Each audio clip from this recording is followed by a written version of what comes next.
धाम्ने सृष्टिस्थितिप्रलयहेतुधराय तुभ्यं घोराय कालपुरुषाय महेश्वराय घोराय कालपुरुषाय महेश्वराय।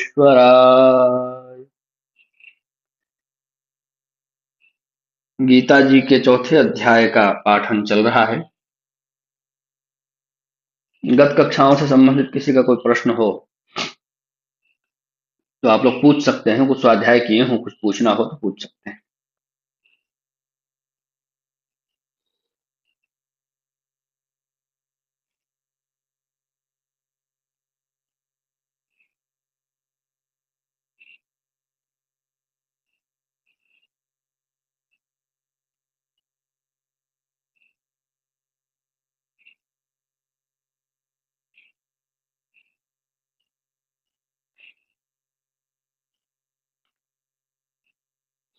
आगे बढ़ें। किसी का कोई प्रश्न हो तो आगे बढ़ें। जी पाठक जी, आगे बढ़ सकते हैं। 27वें श्लोक में देखते हैं, सर्वाणींद्रिय कर्माणि प्राण कर्माणि चापरे आत्मसंयम योगाग्नौ जुह्वति ज्ञान दीपिते। जो पिछली बातें कही गई हैं उन बातों को ही यहाँ पर पुष्ट किया जा रहा है। क्या कह रहे हैं? सर्वाणि इंद्रिय कर्माणि। सर्वाणि मतलब संपूर्ण।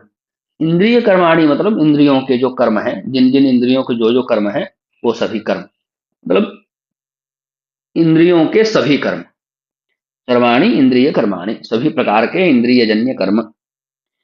प्राण कर्माणि मतलब प्राणों की जो समस्त क्रियाएं हैं वो सभी प्राण कर्माणि। इसके बाद कहते हैं क्या परे, ये अपरे शब्द आया है जो दूसरे श्रेष्ठ योगी हैं उनके लिए। क्या परे आत्म संयम योगाग्नौ जुह्वति ज्ञान दीपिते। आत्म संयम रूप जो अग्नि है उस अग्नि को योगाग्नि कह रहे हैं। आत्म संयम रूप जो योगाग्नि है उसमें ज्ञान से प्रकाशित, ज्ञान दीपिते मतलब ज्ञान से प्रकाशित हवन को करते हैं। कौन लोग? ये ज्ञान, ज्ञान से प्रकाशित क्या है? ज्ञान से प्रकाशित भी उन क्रियाओं का ही विशेषण है। कौन सी क्रियाएं? जो कह रहे हैं सर्वाण इंद्रिय कर्माणि, इंद्रियों के जो सभी कर्म ऐसा कह के कहे उनके विशेषण के लिए ही यहाँ पर एक और शब्द प्रयोग कर रहे हैं, ज्ञान दीपिते, ज्ञान से प्रकाशित। तो क्या भाव हो गया? अपरे मतलब दूसरे जो योगी हैं, श्रेष्ठ जो योगी गण हैं, वो क्या करते हैं? इंद्रियों के समस्त कर्मों को, सर्वाण इंद्रिय कर्माणि, और प्राण कर्माणि, प्राणों के की समस्त क्रियाओं को, इंद्रियों की समस्त क्रियाओं को भी और प्राणों की समस्त क्रियाओं को भी ज्ञान दीपिते, ज्ञान से प्रकाशित करके, है ना, आत्म संयम योगाग्नौ, आत्म संयम रूप अग्नि में जुह्वती, हवन करते हैं। ठीक है। तो प्राण की सभी क्रियाओं के माध्यम से और इंद्रिय की सभी क्रियाओं के माध्यम से आत्म संयम करना, आत्म संयम रूपी जो अग्नि है उस अग्नि के द्वारा इंद्रिय के कर्मों को, प्राण के कर्मों को संतुलित करना, यह एक प्रकार का यज्ञ है। और इस यज्ञ को अन्य श्रेष्ठ जो योगीगण हैं, योगी जन हैं, वो लोग किया करते हैं। ये यहां पर इस श्लोक में बतला रहे हैं। ठीक है। किसी का कोई प्रश्न हो तो आप पूछ सकते हैं।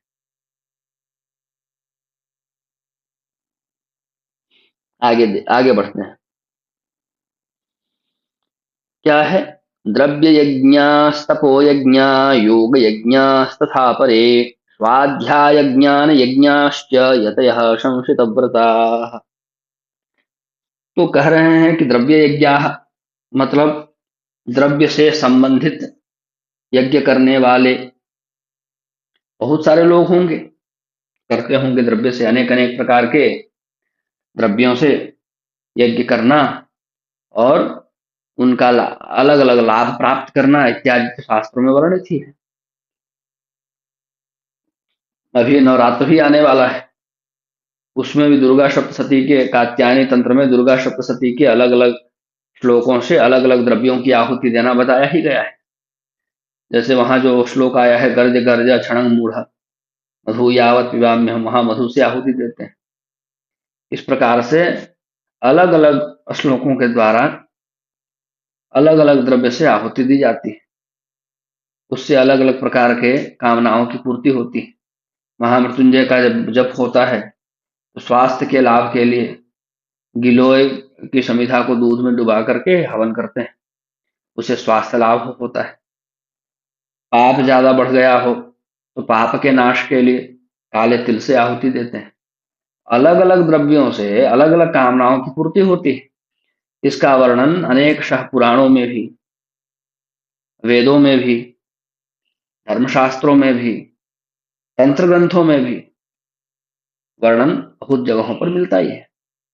तो अलग अलग कामनाओं की पूर्ति के लिए अलग अलग जो द्रव्य बताए गए हैं, उनसे जो यज्ञ करने वाले हैं उनको ही भगवान कह रहे हैं द्रव्य यज्ञ, द्रव्यों से यज्ञ करने वाले। फिर कह रहे हैं तपो यज्ञ, वो द्रव्य का प्रयोग नहीं करते हैं, किसी वस्तु का प्रयोग है उसके लिए। तो द्रव्य के लिए फिर द्रव्य चाहिए ना, द्रव्य होगा तब ना द्रव्य आएगा। यहाँ पर अलंकार लग गया, यमक अलंकार। द्रव्य की प्राप्ति के लिए भी द्रव्य चाहिए। तो एक द्रव्य का अर्थ है वस्तु और दूसरे द्रव्य का अर्थ है पैसा। द्रव्य की प्राप्ति के लिए भी द्रव्य चाहिए। अब जो योगी है वो पैसा कमाएगा तो योग कब करेगा, इसलिए वो द्रव्य की प्राप्ति नहीं करते हैं। जब द्रव्य की प्राप्ति नहीं करते हैं तो उनके पास द्रव्य नहीं होता है, तो करते क्या है, तो यज्ञ ही करना है, बिना द्रव्य के करना है, ऐसा यज्ञ ढूंढते हैं। और वह भगवान निर्देश कर रहे हैं तपो यज्ञ, वो तप रूपी यज्ञ को करते हैं, वो तप रूपी यज्ञ को करते हैं, नियमित रूप से तपस्या करते हैं। वेदों का भी उद्घोष है तपश्चर, तपस्या करना है। फिर कुछ ऐसे भी हैं जो योग यज्ञ, कुछ लोग यज्ञ में योग ही करते हैं। अष्टांग योग का वर्णन है ना, यम नियम आसन प्राणायाम धारणा ध्यान समाधि, अष्टांग योग है। तो कुछ लोग योग यज्ञ के रूप में योग ही करते हैं, वो सब योग यज्ञ है, योग यज्ञ वाले हैं। स्वाध्याय ज्ञान यज्ञाश्च, और कुछ लोग स्वाध्याय रूप ज्ञान यज्ञ करते हैं, जैसे हम लोग स्वाध्याय कर रहे हैं। स्वाध्याय शब्द का प्राचीन अर्थ है वेद पढ़ना। एक पंक्ति आती है स्वाध्यायो अध्येतव्य इति, उसका ठेठ भाषा में अर्थ बताएं तो यही है कि पढ़ना है तो वेद पढ़ो, यही उसका ठेठ भाषा में अर्थ, स्वाध्यायो अध्येतव्य इति। तो स्वाध्याय शब्द का अर्थ, प्राचीन अर्थ लिया देखा जाए तो है वेद पढ़ना, है ना। तो यहां पर कह रहे हैं स्वाध्याय ज्ञान यज्ञ, स्वाध्याय के माध्यम से ज्ञान की प्राप्ति ही स्वाध्याय ज्ञान यज्ञ है।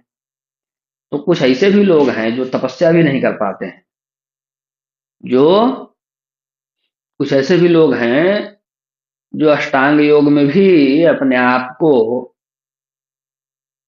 हवन नहीं कर पाते, मतलब वह यज्ञ भी नहीं कर पाते। और तो और उनके पास इतना धन भी नहीं है कि द्रव्य यज्ञ कर पाए। जैसे आप मुझे गरीब को ही ले लीजिए, कई सारे यज्ञों के बारे में पढ़ता हूं तो विचार होता है कि ये सब यज्ञ करना है, और आज के समय में व्यवस्थाएं देखता हूं तो लगता है सब तो हमारी क्षमता से ही ऊपर गया है, अब कैसे करना है। तब लगता है कि शास्त्रों का जो आलोड़न करता हूं पढ़ता पढ़ाता रहता हूँ, जो ज्ञान यज्ञ करता हूँ उसमें प्रसन्न रहना चाहिए। कोई जरूरी थोड़ी है कि हर आदमी हर तरह का यज्ञ करे। भगवान तो बता ही रहे हैं कि कुछ द्रव्य यज्ञ वाले हैं, कुछ ज्ञान यज्ञ वाले हैं, स्वाध्याय ज्ञान यज्ञ वाले हैं, कुछ योग यज्ञ वाले हैं, कुछ तपो यज्ञ वाले हैं। तो पढ़ना पढ़ाना चलता रहे, बस ज्ञान यज्ञ चलता रहे। छुट्टी के दिन में भी कई सारे विद्यार्थीगण आकर के मेरे से पढ़ हाँ, तो कई सारे सज्जन लोग होते हैं अनावश्यक समय में फोन कर देते हैं, उसके कारण, जबकि सबको मना करके रखा हूँ कि 9 बजे के बाद फोन नहीं करना है। उसके कारण कक्षा बाधित हो जाती है बीच बीच। तो यज्ञों का भेद जो भगवान बता रहे थे, उसकी ही बात हम लोग कर रहे थे। भगवान ये बतला रहे हैं कि संसार में द्रव्य यज्ञ करने वाले भी हैं, तपो यज्ञ करने वाले भी हैं, योग यज्ञ करने वाले भी हैं, स्वाध्याय ज्ञान यज्ञ करने वाले भी हैं, यतयः संसित व्रता, और भी हैं, और भी हैं यत्न करने वाले। कैसे? संसित व्रता। संसित व्रता मतलब अहिंसा इत्यादि तीक्ष्ण व्रतों का पालन करने वाले लोग भी हैं। अहिंसा इत्यादि तीक्ष्ण व्रत का पालन करने वाले लोग भी हैं। संकल्प कर लिया कि ऐसा नहीं तो नहीं। एक पौराणिक पात्र, बहुत ही श्रेष्ठ ऋषि हमारे भारतवर्ष में हुए हैं, जिनका नाम आप लोग जानते होंगे, ऋषि वशिष्ठ।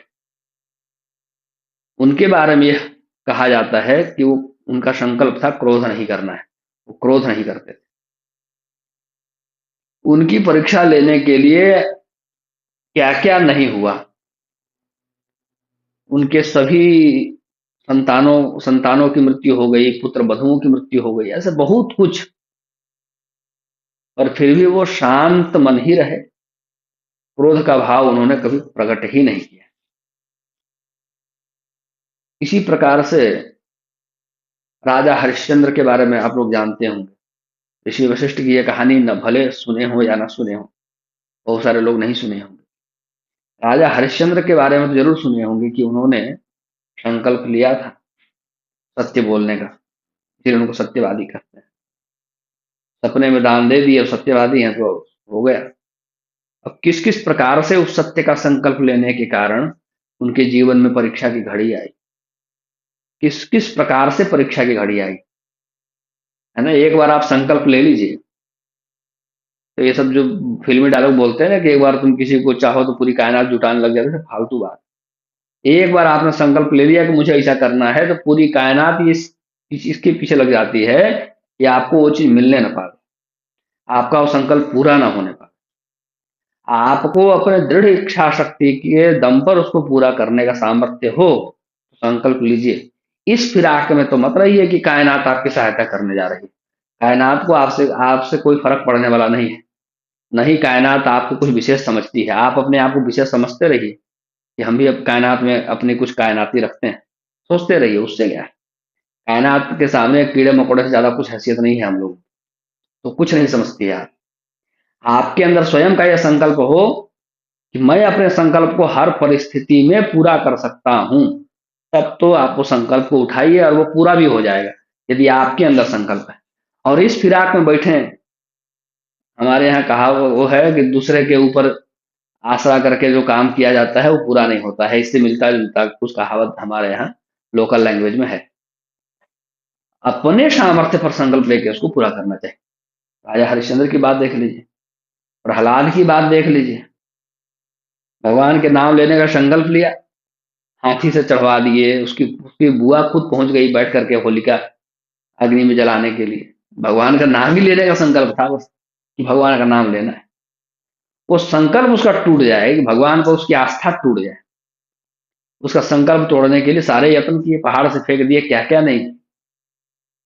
तो उसी प्रकार से आप किसी भी व्रत का संकल्प ले लेते हैं कि मैं अहिंसा व्रत का पालन करूंगा, सत्य का पालन करूंगा, तेय का पालन करूंगा, तो यह बहुत कठिन है। इसीलिए इसको अलग से बता रहे हैं, विशेषण के साथ बता रहे हैं।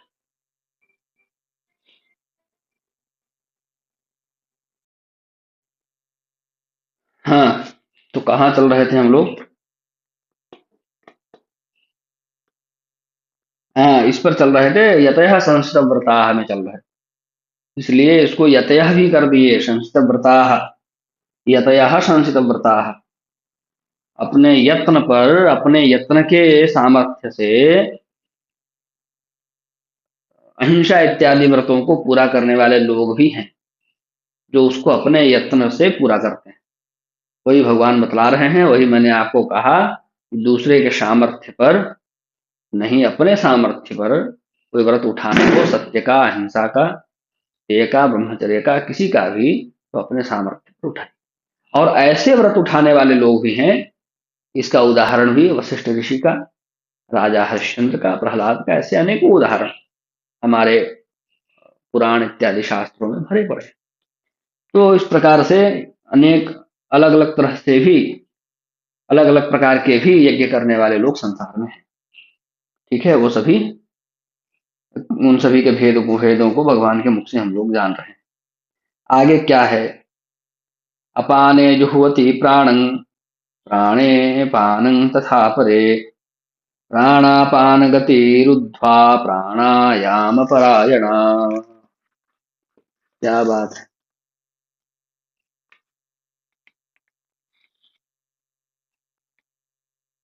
29वां श्लोक देखना है।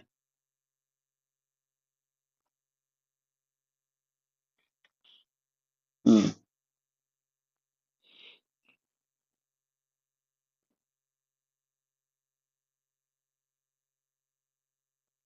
ये जो 30वां श्लोक है ना, वो भी इसमें जुड़ा हुआ है। 29वां और 30वां अलग अलग व्याख्या करेंगे तो समझ में नहीं आएगा, जोड़ करके ही व्याख्या करना पड़ेगा। ये 29वां और 30वां दोनों आपस में मिले हुए हैं, तो 30वां भी साथ में पढ़ना पड़ेगा। अपरे नियताहाराः प्राणान् प्राणेषु जुह्वति, सर्वेप्येते यज्ञविदो यज्ञक्षपितकल्मषाः। ये 30वां श्लोक है। ठीक है, अब देखिए अन्य योगियों के बारे में भी बता रहे हैं। अभी इतने में ही बात खत्म नहीं हो गई है। द्रव्य यज्ञ, तपो यज्ञ इत्यादि जो यज्ञ है सो तो है ही, उतने में ही बात समाप्त नहीं हो गई है। और भी हैं, इसके अलावा भी हैं। संचित व्रता के बाद और भी लोग हैं। कौन है? तो ऐसे भी लोग हैं जो अपाने जुह्वति प्राणम, हमारे शरीर में मुख्य रूप से 5 प्रकार की वायु है, और विस्तार से देखें तो 10 प्रकार की वायु है। वेदांत सार ग्रंथ में आपको इन सब का वर्णन मिलेगा, वेदांत सार ग्रंथों की व्याख्या में। वहीं केवल मिलेगा ऐसा नहीं, उपनिषदों में बहुत जगहों पर लिखा है। वेदांत सार जो है उपनिषदों का सार है। वेदांत उपनिषद को ही कहते हैं, वो उपनिषदों का सार है। एक ही पुस्तक में बहुत सारी चीजें सारांश रूप में मिल जाती हैं, इसलिए उसका नाम बार बार ले रहा हूँ। और उसको कई बार पढ़ा हूँ, पढ़ाया हूँ, तो उसका अभ्यास भी ज्यादा है, इसलिए। तो उपनिषदों में भी मुख्य रूप से तो उपनिषदों का ही विषय है, तो उपनिषदों में ये सब चीजें विस्तार से मिल जाएंगी। 10 प्रकार के वायु हैं। उसमें जो है 5 प्रकार की ही वायु श्रेष्ठ है, बाकी सबका समाहार, अन्य 5 वायु का समाहार इन्हीं पंचवायु में हो जाता है। तो उन 5 वायु का नाम क्या है? प्राणवायु है, जो हम सांस ले रहे हैं उसको प्राणवायु बोलते हैं। फिर अपान वायु है, व्यान वायु है, उदान वायु है, और समान वायु है। मुखे प्राणः, गुदे अपानः, समानः नाभिमंडले।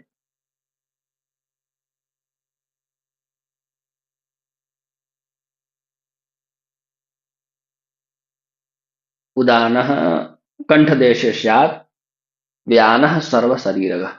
थोड़ा सा श्लोक भूल रहा। उदानः कंठदेशे स्यात्, व्यानः सर्वशरीरगः। नाभिमंडल के पास जो वायु है, भोजन इत्यादि को जो पचाती है, नाभिमंडल के पास रहने वाली वायु, उस वायु को कहते हैं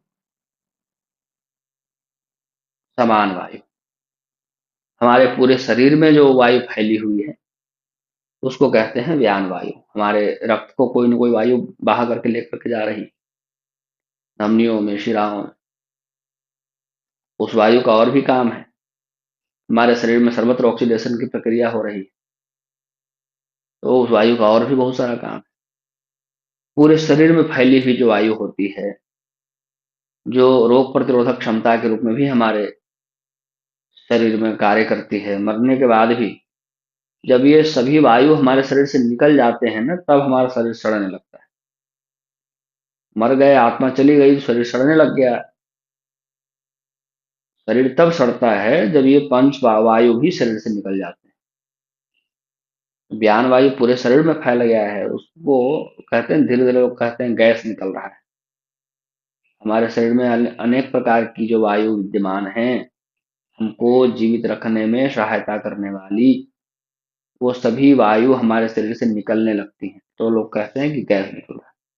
अब वो जब निकल जाता है, उसके बाद शरीर जो है वो डिकम्पोज होने लगता है और पानी के रूप में भी बहने लगता है, उसके वायु के सबके निकल जाने के बाद। तो ये सब क्यों बता रहा हूं, यहाँ प्राण और अपान वायु का नाम आया इसलिए बता रहा हूं। मलद्वार के क्षेत्र में अपान नाम की वायु रहती है, नासिका के पास प्राण वायु रहती है, नाभि के पास समान नाम की वायु रहती है। कंठ देश में हम बोल रहे हैं तो कुछ न कुछ वायु के प्रभाव से ही तो बोल रहे हैं। तो हमको बोलने में सहायता करने वाली जो वायु है, उदान वायु, वो कंठ देश में रहती है। उदान कंठ देश। और एक व्यान वायु है जो पूरे शरीर में रहती है, व्यान सर्व शरीर। ठीक है। और भी वायु का लोग नाम बताते हैं, पलक झपक रहा है वो भी किसी वायु का प्रभाव है, जम्हाई ले रहे हैं तो वो भी किसी वायु का प्रभाव है। ऐसे देवदत्त, धनंजय इत्यादि भी 5 वायु का नाम, वायु के नाम आते हैं शास्त्रों में, उपनिषदों में मिल जाएंगे। तो यहाँ पर जो कहे कि अपान वायु में प्राण वायु को हवन करते हैं, पहली पंक्ति में क्या कह रहे हैं, अपाने जुह्वति प्राणम, अपान वायु में प्राण वायु को हवन करते हैं। ऐसे भी योगी लोग हैं। और कैसे हैं, प्राणे पानम तथा परे। और भी ऐसे लोग हैं जो उल्टी क्रिया करते हैं, इसके विपरीत। इसके विपरीत अर्थात प्राण वायु में अपान वायु का हवन करते हैं, अपान वायु में प्राण वायु का हवन और प्राण वायु में अपान वायु का। एक ही आदमी दोनों नहीं कर रहा है, बल्कि इसको करने वाले दूसरे लोग हैं, उसको करने वाले दूसरे लोग हैं। ऐसे ऐसे योगी जन भी हैं। और कैसे कैसे हैं, तो कह रहे हैं प्राणापान गतिरुद्ध्वा, प्राणापान गतिरुद्ध्वा प्राणायाम परायणा।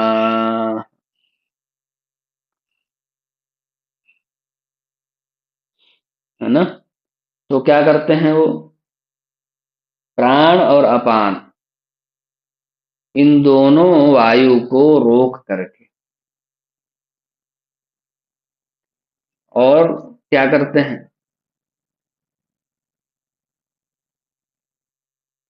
उसके लिए प्राणायाम परायणता चाहिए ना, प्राणायाम परायणता को इसमें जोड़ना पड़ेगा।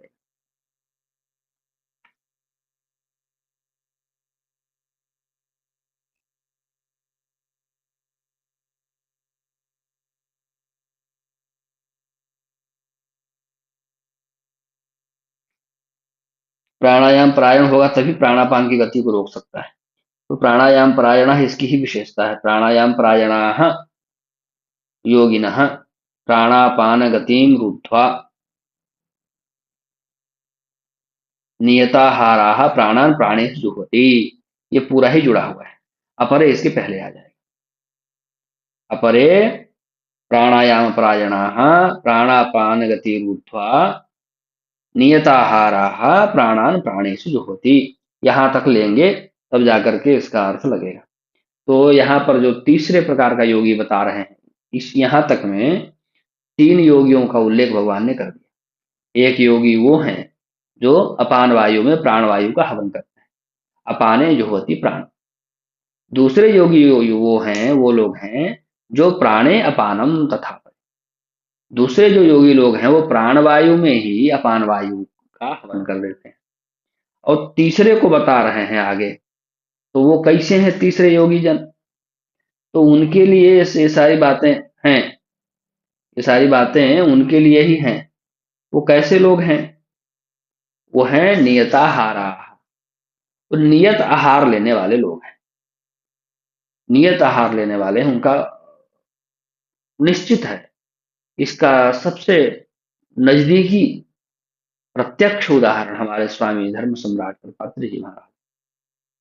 उन्होंने नियत कर लिया कि इतना ही आहार लूंगा। कृपात्री जी के नाम से क्यों प्रसिद्ध हुए? क्योंकि उनके हाथ को ही पात्र स्वीकार कर लिए। उस हाथ में, हथेली में जितना अन्न आता उतना ही पाना है, उससे ज्यादा नहीं पाना है। इस प्रकार का संकल्प बनाए तो कर को ही पात्र बना लेने के कारण कर पात्री हो गए। तो धर्म सम्राट कृपात्री स्वामी जी महाराज हमारे सामने अभी प्रत्यक्ष उदाहरण है। इतने उच्च स्तर के तपस्वी, उन्होंने आहार को नियत कर लिया। तो ऐसे कई सारे योगी जन हैं जो आहार को नियत कर लेते हैं कि इससे ज्यादा तो मैं खाऊंगा ही नहीं। इसके अलावा कई सारे जैनियों को भी मैंने देखा है, उनके कुछ कुछ व्रत होते हैं, उसमें इसका ही मुख्य नियम होता है कि इतना ही जल सेवन करूंगा, इतना ही अन्न सेवन करूंगा, कुछ भी बोलेंगे नहीं, कुछ भी इलेक्ट्रॉनिक डिवाइस का यूज नहीं करेंगे। ये सब कई कई सारे संकल्प भी उनको करते हुए मैंने देखा है। तो उन सभी लोगों की बात यहीं पर हो रही है ऐसा नहीं है, यहाँ पर तो अभी बात पूरी ही नहीं हुई। एक गुण की बात ही यहाँ पर पूरी हुई है, नियताहार। तो ऐसे कई सारे योगी लोग हैं जो नियत आहार वाले हैं, नियमित रूप से लेते हैं और निश्चित लेते हैं, उससे ज्यादा या कम नहीं, है ना? तो नियताहारा। तो नियताहारा होकर करते क्या है? तो बता रहे हैं प्राणायाम परायण। केवल नियताहारा है ऐसा नहीं है, वो नियमित रूप से प्राणायाम भी करते हैं।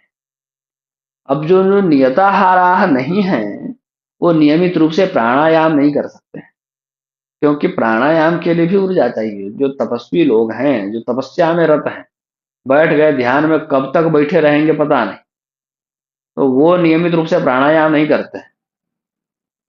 तपस्या में बैठ गए तो बैठ गए, प्राणायाम इत्यादि तो तपस्या से बैठने से पहले की सिद्धि है, वो सब कर लिए, सामर्थ्य हो गया तो बैठ गए। अब बैठे हैं तो कब तक बैठे रह सकते हैं? भारतवर्ष में पुराणों में तो ऐसे ऐसे तपस्वी लोगों का वर्णन है कि कई कई वर्षों तक बैठे रहे तप में ही, अल्ली तपोयोगी तपस्वी जन। तो उन सबको सिद्ध हो जाता है, प्राणायाम तो सबको पहले से सिद्ध ही रहता है, तभी बैठ पाते हैं। तो अभी यहाँ तो बात कर रहे हैं कि जिनका आहार निश्चित है, भाई प्राणायाम है, प्राणायाम करने में ऊर्जा तो लगेगी, ऊर्जा लगेगी तो ऊर्जा लेना पड़ेगा, तो मिलेगा कहाँ? तो उसके लिए थोड़ा सा एक निश्चित आहार ग्रहण करते हैं। तो नियताहारा प्राणायाम परायणा, ये दोनों गुण उनमें हैं। और ऐसा करके वो प्राण और अपान, इन दोनों वायु की गतियों को रुद्ध कर देते हैं, रोक देते हैं। प्राण वायु की गति को भी रुद्ध कर देते हैं, अपान वायु की गति को भी रुद्ध कर देते हैं। और प्राणान प्राणेषु जुह्वति, और प्राण वायु का हवन प्राण वायु में ही करते हैं। प्राण वायु का हवन प्राण वायु में ही करते हैं, दूसरे किसी वायु में नहीं। ठीक है। इसके बाद कह रहे हैं सर्वेप्येते यज्ञविदो यज्ञ क्षपित कल्मषाः, यज्ञ क्षपित कल्मषाः। कल्मष मतलब पाप, क्षपित मतलब नाश किए हुए, है ना? यज्ञ के द्वारा नष्ट पाप वाले हो जाते हैं, यज्ञ के द्वारा पाप को नष्ट कर लेते हैं। कौन? ये सभी, सर्वेप्येते, ये सभी जो जितने योगी जन हैं वो इन यज्ञों के द्वारा नष्ट पाप वाले हो जाते हैं। और क्या हो जाते हैं? तो कह रहे यज्ञ विदो, यज्ञ को जानने वाले भी हो जाते हैं, यज्ञ को जानने भी लग जाते हैं। और उस यज्ञ के फल के परिणाम स्वरूप नष्ट पाप वाले भी हो जाते हैं, इनका पाप भी नष्ट हो जाता है। ठीक है, इनका पाप भी नष्ट हो जाता है। एक साधे सब सधे, एक साधे सब सधे होने लग जाता है। जब इसकी साधना करने लग जाते हैं, तो जब तक साधना नहीं कर रहे थे, जितने यज्ञों की चर्चा हुई, कोई भी यज्ञ के बारे में ले लीजिए, जब तक इनकी साधना नहीं कर रहे थे तब तक तो कोई बात। पर जब साधना प्रारंभ कर लेते हैं तो इनके बारे में जानने भी लग जाते हैं, जानने लग जाते हैं तो जानकारी भी बढ़ती है, कुशलता भी बढ़ जाती है, अनुभव ज्ञान दोनों बढ़ता है। केवल केवल अनुभव थोड़ी बढ़ता है, अनुभव भी बढ़ता है और ज्ञान भी बढ़ता है। इसके अलावा साथ साथ में ही पाप भी नष्ट होने लग जाता है।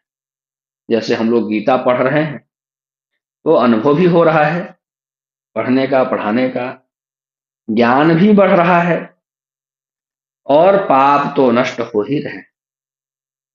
ये कोई कहने की बात ही नहीं है। सूर्य आएगा तो अंधेरा छट जाएगा, ये कोई कहने की बात है?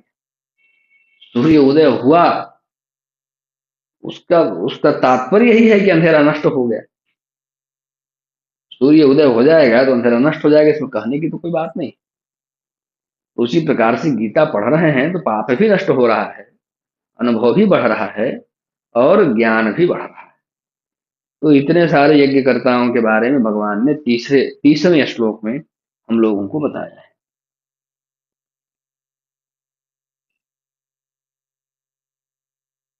अब 31वां श्लोक देखिए। यज्ञ शिष्टामृत भुजो यान्ति ब्रह्म सनातनम,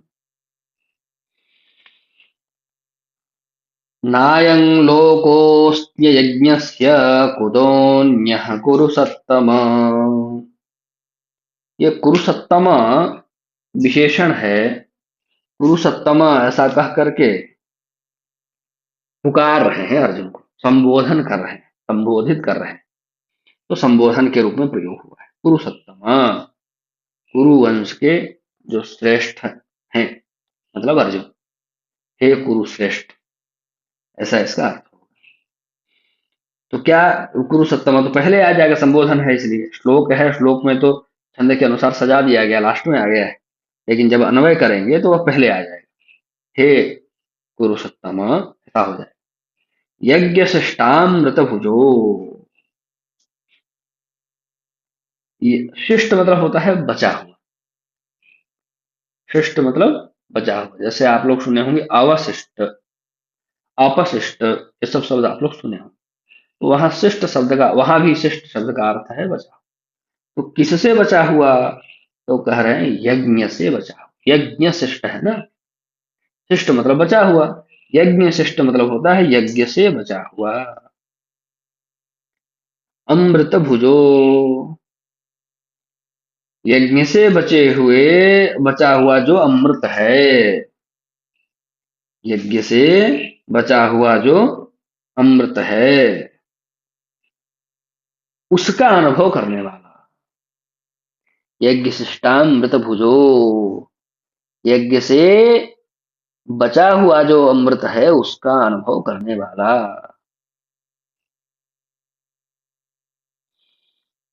तो ये वो है क्या बचा हुआ अमृत?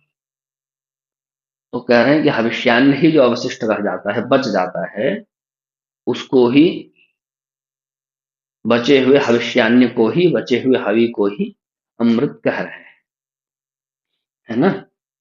तो यज्ञ शिष्टामृत भुजो, उसका जो अनुभव करता है। यान्ति ब्रह्म सनातनम, वो जाता है, यान्ति मतलब जाते हैं, बहुवचन में हुए, यान्ति मतलब जाते हैं या प्राप्त हो। कहाँ, कहाँ जाते हैं? तो जाते हैं ब्रह्म को, ब्रह्म को प्राप्त हो जाते हैं। वो ब्रह्म कैसा है? सनातन है, शाश्वत है। शाश्वत ब्रह्म को प्राप्त हो जाते हैं। कौन लोग? जो यज्ञ शिष्टामृत भुजा है, यज्ञ से बचे हुए अन्न का जो भोग करते हैं वो सभी लोग। इसीलिए हमारे घर में, हमारी प्राचीन परंपरा में, भोजन बनाने के बाद बलि वैश्वदेव नामक यज्ञ करने की परंपरा है। तो बलि वैश्वदेव यज्ञ जब कर लेते हैं उस यज्ञ में कुछ कुछ अन्न से ही सब कुछ किया जाता है। उसमें घर में जो भोज रसोई में जो भोजन बनता है, उसी भोजन से वो सभी क्रियाएं की जाती हैं, है ना। तो बलि वैश्वदेव नामक यज्ञ जब संपन्न हो जाता है, उस यज्ञ के संपन्न होने के बाद भोजन कराया जाता है। ये भारत की परंपरा में है, भारत की धर्म परंपरा में है। मेरे घर में लंबे समय तक, अभी तो माता जी का स्वास्थ्य लगभग 8-10 वर्षों से खराब रह रहा है, तब से ही वो बाधित हुआ है। लेकिन अभी भी उनको देखता हूँ कि जब स्वस्थ रहती हैं तो करती हैं, तो उनको विधान पता है। तो बचपन से ही मैं देख रहा हूँ, चाहे कितनी भी जल्दी हो, वो बलि वैश्वदेव यज्ञ करके ही भोजन कराना है, ऐसा उनके मन में संकल्प मैं बचपन से देख रहा हूँ। भोजन बना तो भोजन बनाने के बाद परोसना है, ऐसा नहीं। पहले बलि वैश्वदेव नामक यज्ञ होगा, उस यज्ञ के हो जाने के बाद भोजन करें। क्यों? जब बलि वैश्वदेव नामक यज्ञ संपन्न हो जाएगा, तो भोजन कैसा बनेगा? वो और जो भोजन बचा है, वह भोजन हो जाएगा, यही यज्ञ शिष्ट हो जाएगा। यज्ञ हुआ, उस यज्ञ का बचा हुआ हो जाएगा, अमृत स्वरूप हो जाएगा, यज्ञ शिष्ट रूपी अमृत स्वरूप हो जाएगा। तो उस अमृत का ही भोजन करना है। तो इस आज्ञा का पालन है। इसी प्रकार से सर्वत्र है, इसी प्रकार से सर्वत्र है। तो यज्ञ शिष्टामृत भुजो, यज्ञ से बचे हुए अमृत का अनुभव करने वाले जो लोग हैं, वो लोग शाश्वत ब्रह्म को प्राप्त करते हैं। नायं लोकोऽस्म्य यज्ञस्य कुतोऽन्यः कुरु सत्तम। अब यहाँ पर है नायं, न प्लस अयं। न मतलब नहीं, अयम मतलब यह। लोकः मतलब लोक। अस्ति नायं लोकोऽस्त्य यज्ञस्य, अस्ति अयज्ञस्य, ऐसा है। संधि करके लिखा गया है तो हो गया है अस्त्यज्ञस्य। अस्ति मतलब है, अयज्ञस्य, है ना। अ कहीं भी लगता है निषेध के लिए, अधिकतर जगहों पर आप देखेंगे कि अनिषेध के लिए लगता है। तो यज्ञ, यज्ञ का निषेध करना हो तो अयज्ञ, अयज्ञस्य मतलब जो यज्ञ नहीं करने वाला है उनके लिए, यज्ञ नहीं करने वालों के लिए। नायं लोको अस्ति अयज्ञस्य कुतोऽन्यः कुरु सत्तम। जो यज्ञ नहीं करता है उसके लिए तो ये दुनिया भी नहीं है। यज्ञ नहीं करने वाला व्यक्ति तो इस दुनिया में भी सुख प्राप्त नहीं कर सकता, इस दुनिया को भी प्राप्त नहीं कर सकता, ऐसा कह रहे हैं। इस दुनिया को भी प्राप्त नहीं कर सकता मतलब इस संसार में भी सुखी नहीं रह सकता, प्रसन्न नहीं रह सकता। फिर अन्य कुतोन्य कुरु सत्तम, ये तो मिलना नहीं है उसको, ये दुनिया तो उसको मिलेगी नहीं, वो परलोक भी नहीं मिलेगा, परलोक भी नहीं मिलेगा। अब बात तो सही है कि द्रव्य यज्ञ करने वाले निकृष्ट है, लेकिन निकृष्ट तो कम से कम है, उनको कम से कम ये दुनिया तो मिलेगी, ये संसार तो मिलेगा। जो कुछ नहीं कर रहा है उसके साथ तो वही बात होगी, न माया मिली न राम, न ये दुनिया ही मिल पाई, न उस दुनिया के लिए के लायक ही कुछ बचे। तो इसलिए अपना स्टैंड तो क्लियर रखना चाहिए। अगर तो मोक्ष मार्ग में मन लग रहा है तो पूर्ण रूप से मोक्ष मार्ग की ओर बढ़िए और उसको प्राप्त करिए। और उधर नहीं लग रहा है तो ऐसे यज्ञों को करिए जो कम से कम इस संसार में आपके लिए उपादेय हैं, आपके जीवन को अच्छा करने वाले हैं। उसमें प्रमाद मत करिए, उसमें किसी भी प्रकार का प्रमाद मत करिए। कम से कम लोक तो सुधार लीजिए, और लोक न भी सुधारना हो तो कम से कम लोक तो सुधार लीजिए। अब आजकल कलयुग का ऐसा प्रभाव है कि लोग, परलोक तो खैर बहुत दूर की बात है, उनके सपने में भी कभी ऐसा नहीं आता होगा कि हमको परलोक सुधारना चाहिए। इस लोक को ही सुधारते नहीं है, बल्कि वो सारे कर्म करते हैं कि जिससे ये लोक भी बिगड़ जाए। और लोक की तो बात ही क्या, लोक को तो छोड़ ही दीजिए, वो सारे कर्म करते हैं जिससे ये लोक भी उनका बिगड़ जाए। पर लोक तो जो बनेगा, जो बिगड़ेगा सो बनेगा। ये आजकल की स्थिति समाज में लगातार ऐसी ही होती जा रही है और ये लगभग आजकल घर घर की कहानी जैसी स्थिति सर्वत्र देखने को मिलती है। तो बहुत स्पष्ट शब्दों में बहुत ही अच्छा सुंदर संदेश इस श्लोक के माध्यम से हम लोगों को मिल रहा है और भारतवर्ष की परंपरा के बारे में भी इसमें मिल रहा है। हम लोग पौरोहित्य कर्म करके ही, हमारे पिताजी पुरोहित हैं, उनके गांव, उनके पौरोहित्य में लगभग 70 गांवों की जिम्मेवारी थी। तो वो जाते थे, सभी गांवों में जाते थे, अक्सर घर में कभी नहीं रहते थे, तो जाते ही थे। प्रतिदिन किसी न किसी गांव में जाना है, वहां के सभी लोगों का हालचाल लेना है, उनका दुख सुख सुनना है और उनके परेशानी में सहभागिता करनी है, उनको धर्म का उपदेश देना है, धर्म का मार्ग बताना है। ऐसा ही हम लोगों को देखने सुनने को मिलता था। अक्सर वो जाते थे, अब वो लोग भी उतना ही प्रेम करते थे। भारत में ऐसी परंपरा खूब देखने को मिली। खेती होता था तो सबसे पहले वो फसल को लेकर के घर में नहीं आते थे ना, घर में नहीं आते थे, नए फसल को घर में नहीं घुसाते, उसको लेके सबसे पहले मंदिर में जाते थे, भगवान को पहले चढ़ाना है। यज्ञ हो गया, भगवान को चढ़ गया, यज्ञ हो गया। उसके बाद जब भगवान को चढ़ा दिए तब होता था कि भगवान को तो दे दिए हैं, अब धरती के जो भगवान हैं, धरती में जो देव स्वरूप हैं ब्राह्मण लोग, उनको देना है। तो अपने पुरोहित के यहाँ लेकर के जाते थे कि आप इसको स्वीकार करिए। जब पुरोहित भी स्वीकार कर लिए तब कुछ गौ माता को भी देते थे। इस प्रकार से सबको देने के बाद उसके बाद घर में प्रवेश कराते थे कि अब ये अमृत बन गया, अब इसको हम घर में रख रख सकते हैं। तो लोग ला करके धान वान काटते थे ना, तो खलिहान में ला करके धान को रखते थे, फिर उसकी मिसाई होती थी। तो धान खलिहान में ही धान पड़ा रहता था, सारा कुछ होने के बाद खलिहान में ही धान पड़ा रहता था, वहीं से उठा करके और जिसको इच्छा हुई एक सूप देना है, जैसा भी बांस का सूप होता है उसी से नाप करके एक सूप लेकर के चले गए मंदिर में, एक सूप लेकर के चले गए अपने पुरोहित के यहाँ, एक सूप लेकर के चले गए गौ माता के पास, उस सबको दे करके आए। तो वो यज्ञ हो गया, तो वो आहुति हो गई। अब मन में यह भाव हुआ कि अब जो यज्ञ हम कर लिए हैं तो हमारा अंत हो गया है। फिर उसको बोरे वोरे में भर करके अपने घर में ले गए।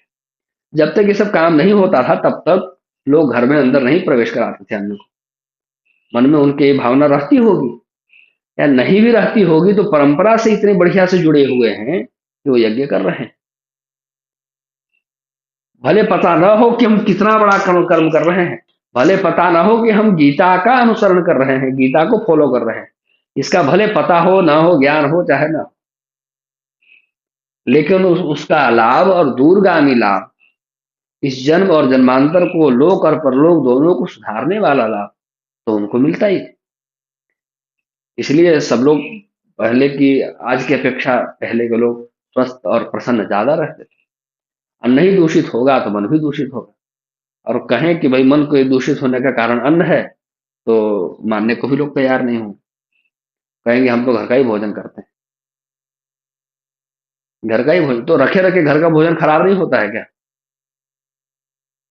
पर कौन समझाए? जब इस तरह की स्थिति आती है तो मैं सरेंडर कर देता हूँ सीधा, बोलता हूँ सही कह रहे हैं आप, हमसे ही गलती हो गई, आगे बढ़ जाना है। जब लगता है कि इनसे बात करने पर अपना कुछ असर है, बात करने का असर है, तो बात करते हैं, नहीं तो फिर आगे बढ़ जाते हैं। ठीक है, आप जो कर रहे हैं अच्छा है, जो समझने वाले होंगे उनको ही समझाएंगे। गुरु जी गीता पढ़ रहे थे एक बार बाहर आंगन में बैठ करके, तो कोई आ गया कुछ ऐसे देने के लिए ही, ऐसी ही जिस जैसी घटना का जिक्र किया, तो देखा कि गीता पढ़ रहे हैं, तो हमारे उधर की भाषा में बोला कि आप तो बहुत, हम तो सुने थे कि आप बहुत विद्वान आदमी हैं, और आपको देख रहे हैं कि आप गीता पढ़ रहे हैं, तो आप गीता नहीं पढ़े हैं? गुरु जी बोले कि नहीं, हम तो आज तक गीता नहीं पढ़ पाए। तो गुरु जी रिटायर हो गए थे उस समय, उनकी 72-73 साल से कम आयु नहीं हो रही। बोले कि हम आज तक गीता नहीं पढ़ पाए। बोले मैं तो कितना बार इसको पढ़ के खत्म कर दिया। तो गुरु जी आश्चर्य करके पूछा, हाँ आप गीता पढ़ लिए? तो हाँ बाबा, हम इसको पढ़ लिए। तो कहे कि वाह वाह वाह, ये तो बहुत प्रसन्नता की बात है, बहुत अच्छा किया, आप बता दिए और आप पढ़ लिए, मैं नहीं पढ़ पाया हूँ। अब ठीक है, आप लेकर के आए हैं, इसको रख दीजिए, उसके बाद में इसको पढ़ लेता। तो प्रसन्न होकर के वो चला वहाँ इस प्रकार से कई सारी चीजें देखने जानने को सुनने को मिलती। अब गुरु जी उनको समझाते भी तो उनको क्या समझना था, उनको जिसमें प्रसन्नता थी वो गुरु जी कहे, हो गया। ठीक है, आगे कहने का तात्पर्य 31वें श्लोक का यही है कि हम चाहे जो कुछ भी करें, यह जो मूल मंत्र है आज की कक्षा का, यज्ञ शिष्टामृत भुजो, उसको कभी न भूलें। हम जो कुछ भी करें, जिस भी चीज का हम उपभोग करें, उसको अमृत बना करके उपभोग करें, यज्ञ शिष्टामृत भुजः बन जाएं। हम सभी लोग यज्ञ शिष्टामृत भुजः बन जाएं, ये संकल्प आज की कक्षा से हम लोगों को सीखना चाहिए। उसके लिए ही ये सब कुछ उदाहरण आप लोगों को बताया कि भारतवर्ष में किस प्रकार की परंपरा रही है। आप लोग भी अपने जीवन में इस प्रकार की परंपराएं देख रहे हैं, देखे होंगे। सभी लोग मुझसे अधिक ही उम्र के हैं और आज भी सब परंपराएं लुप्त हो गई हैं। मैं कोई बहुत पुराना बूढ़ा बुजुर्ग आदमी हूं ऐसा तो नहीं है। हमारे नीरज जी हिमाचल के हैं, कई सारे अनुभव नीरज जी के पास भी होंगे। पहाड़ के क्षेत्र में, हिमाचल में, उत्तराखंड में आज भी बहुत श्रद्धा पूर्वक लोग इन सब चीजों का अनुसरण करते हैं। तो कुछ इस प्रकार के अनुभव आप लोगों के भी होते हैं, तो आप लोग उसको हम लोगों के साथ, हम सभी के साथ शेयर कर सकते हैं, ताकि भारत की संस्कृति के बारे में और भारत की संस्कृति में किस प्रकार गीता का ज्ञान रचा बसा हुआ है, उसके बारे में अच्छे से जानने, देखने और समझने का, अनुभव करने का अवसर मिले। इसके लिए ही सब चर्चाएं होती हैं। आप लोगों के जीवन में भी यदि इस प्रकार की चीजें निश्चित रूप से होंगी ही, उसको यथावसर आप लोग साझा कर सकते हैं। 32वें श्लोक में को देखिए, क्या है, एवं बहुविधा यज्ञा, है ना, विसर्ग का लोप हो गया है। एवं बहुविधा यज्ञा वितता ब्रह्मणो मुखे, कर्मजान विद्धितान सर्वान एवं ज्ञात्वा मोक्षसे। भगवान कह रहे हैं कि तुम्हें केवल उदाहरण बताया हूं, ऐसा नहीं समझना कि सारे यज्ञों का नाम ले लिया, जितने यज्ञ संसार में होते हैं ना, सबका नाम नहीं लिया है, कुछ उदाहरण बताया। ऐसे बहुत सारे यज्ञ हैं। एवं बहुविधा, एवं मतलब इस प्रकार से, बहुविधा, बहुत प्रकार के, बहुत विधियों के, बहुत प्रकार के यज्ञ, वितता, वितता मतलब विस्तार से बताया गया। किसके द्वारा, तो कह रहे हैं ब्रह्मणों मुखे, ब्रह्मा जी के मुख से। ब्रह्मा जी के मुख से निकला है वेद, तो वेदों में विस्तार से बहुत सारे ऐसे यज्ञ बताए गए हैं। मैं तो कुछ तुमको उसका थोड़ा सा हिस्सा बता दिया। ऐसा नहीं मुझे समझना है कि भगवान ने जितना भी उदाहरण दे दिया उतने ही प्रकार के यज्ञ हैं, ऐसा नहीं। ये कुछ उदाहरण दिए हैं, ऐसे बहुत सारे यज्ञ वेदों में उल्लिखित हैं। एवं बहुविधा यज्ञा विदता ब्रह्मणो मुखे, कर्मजान विद्धितान सर्वान, कर्मजान विद्धितान सर्वान। कर्मजान मतलब कर्म के कर्म के द्वारा संपन्न होने वाला जो है वो कर्मजान है ना, बहुवचन लग गया। कर्मज, कर्म से उत्पन्न, कर्म से होने वाला, कर्मजान द्वितीय बहुवचन में बनेगा।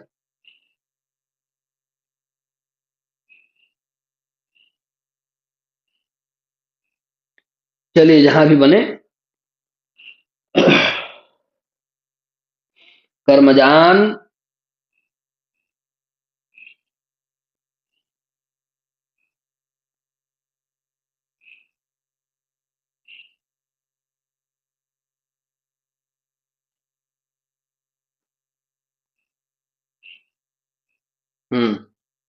ठीक है। कर्मजान विद्धि, विद्धि मतलब होता है जान लेना, ठीक है। कर्मजान विद्धि, कर्म से उत्पन्न होने वाले जो हैं उनको जान लेना। तान, तान मतलब उन सबको, सर्वान मतलब उन सभी को, एवं मतलब इस प्रकार से, ज्ञात्वा मतलब जान करके, विमोक्ष से, विमोक्ष से मतलब मुक्त हो जाओगे, है ना। तो जितने भी प्रकार के यज्ञ हैं वो सभी यज्ञ किनसे संपन्न होते हैं? तो कर्मजों से संपन्न होते हैं। कर्मज है ना, कर्म से उत्पन्न होने वाले। तो कर्म से उत्पन्न होने वाले का मतलब तीन प्रकार के कर्म हो सकते हैं, मन से, वाणी से और कर्म से, है ना। मतलब मन के द्वारा, वाणी के द्वारा और हाथ पैर इत्यादि जो इंद्रियां हैं उनके द्वारा, तीन प्रकार से हम कर्म को संपादित कर सकते हैं। तो मन के द्वारा, इंद्रियों के द्वारा और शरीर की क्रियाओं के द्वारा, इस प्रकार से तीन भेद इनका हो सकता है। तो इनके द्वारा जो ये सभी संपन्न होते हैं यज्ञ इत्यादि, उनको जान करके, उनको जान करके क्या होता है, व्यक्ति मुक्त हो जाता है। लेकिन जाने कैसे? तो तत्व से जान करके, ये उसमें विशेषण हो जाएगा। उन सब के रहस्यों को जान करके, उनको तत्व से जान करके विमोक्ष से मुक्त हो जाता है। तो जान करके मुक्त हो जाएगा तो उनका अनुसरण करने की जरूरत नहीं है क्या? उसका उत्तर तो पहले ही दे दिए हैं। जानने से मुक्त होगा कि अनुसरण करने से मुक्त होगा? जानेगा कैसे, वो तो पहले ही भगवान बता दिए हैं, है ना। जानेगा कि नहीं वो तो पहले ही बता दिए हैं। प्रैक्टिस करेगा तभी जान सकता है।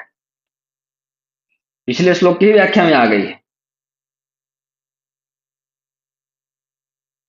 पिछले श्लोक जो 30वां श्लोक की व्याख्या की है उसमें ही ये बात आ गई। सर्वे पिएते यज्ञ विदो यज्ञ क्षपित कल्मषा। तो ये सभी जो यज्ञ, जब लोग यज्ञ, इन यज्ञों की प्रैक्टिस करते हैं तो उन यज्ञों को जान पाते हैं, और जानते हैं तो पापों से मुक्त हो जाते हैं। जब पाप ही नहीं रहेगा तो इस पाप के लोक में, मृत्यु के लोक में उनको जगह ही नहीं मिलेगी।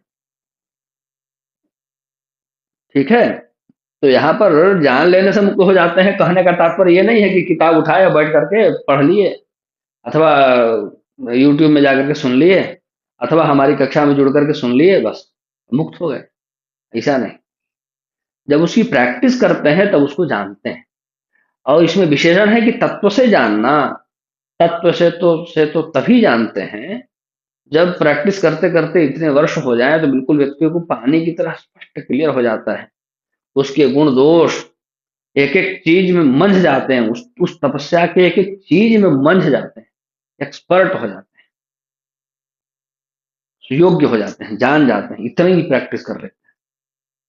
जब ठीक प्रकार से वो जान लेते हैं तब वो मुक्त हो जाते हैं। इसी बात को मैंने कुछ दिन पहले कहा था कि आदमी प्रतिदिन जीना सीखता है। जन्म लिया उसके बाद वो जीना सीखता है, और सीखते सीखते जब जीना सीख जाता है तो मर जाता है। कई लोग कहे कि क्या बोल रहे हैं, आपको पता है, कई लोग ऐसा, मैं कुछ लिख के डाला था तो लोग मुझसे पूछ रहे हैं। मैं उत्तर कुछ नहीं दिया, तो गीता का ही ज्ञान है, मैं अपने तरफ से थोड़ी कुछ कह रहा हूँ। आन सर्वानेव ज्ञात्वा विमोक्ष से, उन सबको जान लेता है तो मुक्त हो जाता है।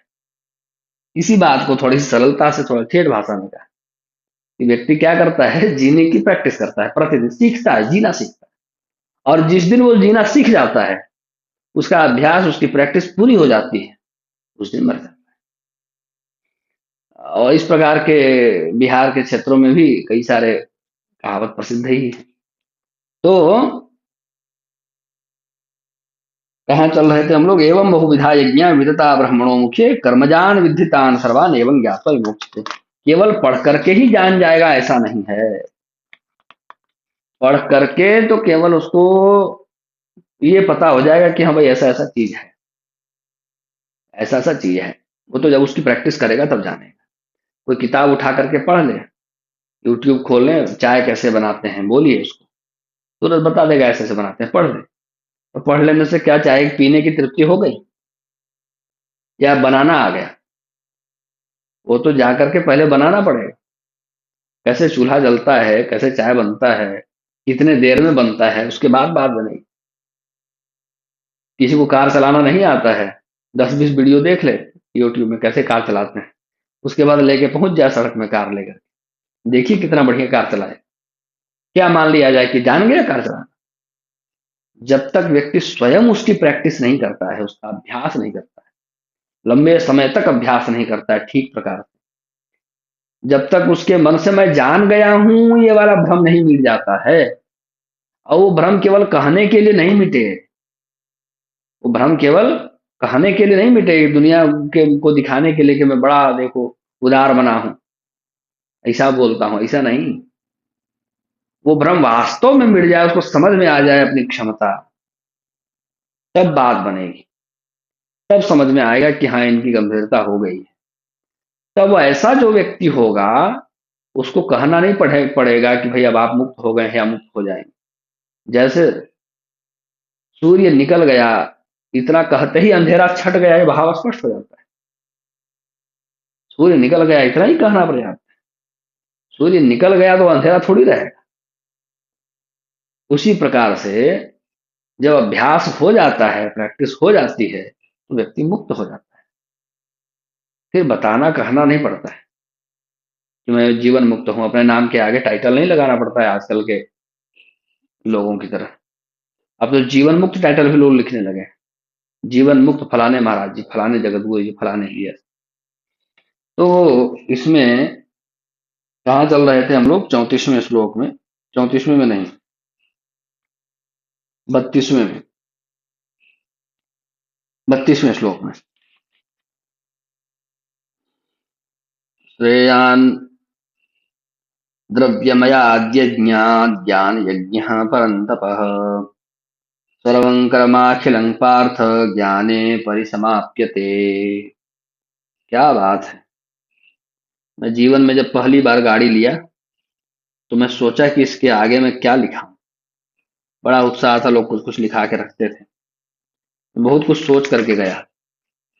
लेकिन जब मैं वहां पहुंचा और जैसे ही दुकानदार पूछा कि क्या लिखना है, तो अनायास ही मुझे मेरे मुख से निकल गया प्रज्ञानम ब्रह्म लिखिए। किसी जन्म का संस्कार रहा होगा। मैं सोच कर नहीं गया था, मैं सोच के कुछ और ही गया।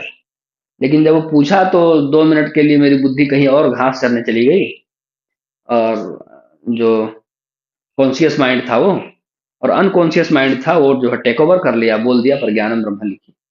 जब वो लिख करके मेरे सामने लाया तो मैं कहा कि मैं इसको कब बोला ऐसा लिखने के लिए, ये कहाँ का वाक्य है? फिर जा करके गुरु जी को पूछा तो वो बोले कि वैद का वाक्य है।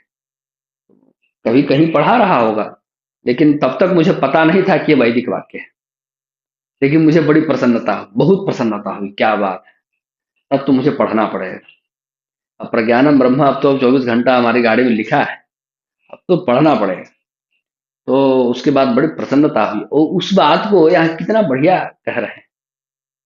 ज्ञान ही ब्रह्म है, यह जो प्रज्ञान ही ब्रह्म है, यह जो उक्ति है प्रज्ञानम ब्रह्म वेद का उद्घोष है, उस उद्घोष की व्याख्या इस 33वें श्लोक में भगवान कर रहे हैं।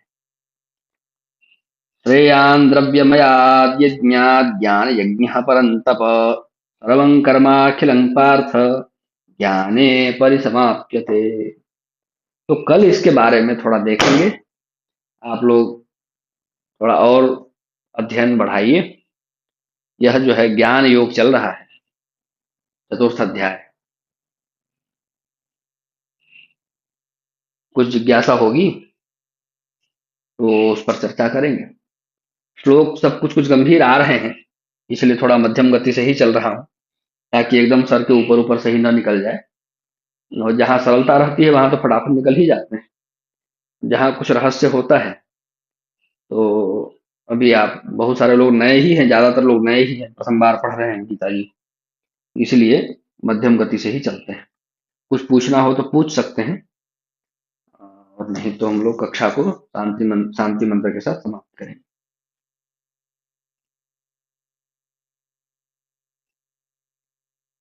सर्वे भवन्तु सुखिनः, सर्वे सन्तु निरामयाः, सर्वे भद्राणि पश्यन्तु, मा कश्चित् दुःखभाग् भवेत्।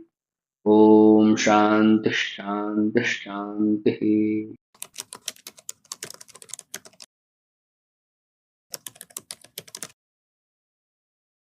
श्रीमते रामचंद्राय नमः।